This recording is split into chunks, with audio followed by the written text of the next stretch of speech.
Okay, as some of you know from the School of Hard Knocks, the tip over protection that comes from the factory leaves a lot to be desired. They're so close to the bike and they're so short that they act more like a fulcrum, and it is easy for this bike to go all the way over on its side. And I damaged the right saddlebag cover, my Rivco highway pegs, and my mirror. And some of the people on the forums will tell you they've got thousands of dollars of damage just from a simple tip over. But I do the cone courses, so it probably will not be the last time that I drop the bike.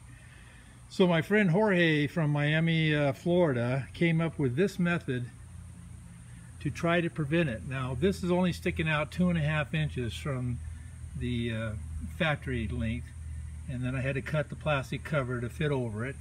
But you can make that any length.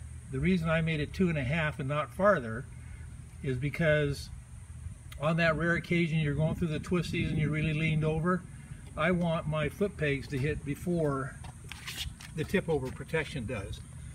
I'm not sure that that's what this is going to happen here, but I kind of hope I figured things right. In my case, I happen to have the peg savers on the bottom of my foot pegs to give me a little bit more warning, so probably about another 1/2 inch thickness there. I'll try to remember to put the link to his website there. And then Jorge also put the same T protection on the front, but instead I went with this.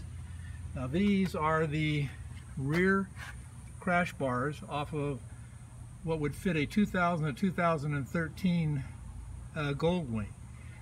And I will say this, if you're going to have this done, be sure that he mounts the factory bars, he bolts them down to a jig, because just from the heat of welding this chrome bar to the existing factory bar, it moved the bolt holes. So I had a hell of a time getting it mounted back onto the bike. And it is really close for the Rivco pegs. This one touches, and the other side it opens up all the way, and I have maybe about 1/8 of an inch, and the pegs are all the way to the rear of the bike. So anyway, I just thought I would show that to anybody who might be interested in modifying their tip over protection on their bike. I am not going to go out and purposely test it, but I'm thinking that since this is now sticking out, that's 4 inches farther than the factory one, that it'll give me a bigger footprint on the ground and hopefully prevent the thing from going over on this side. If it does, well then I'm done with the cone courses, I'll tell you that. Anyway, hope this helps.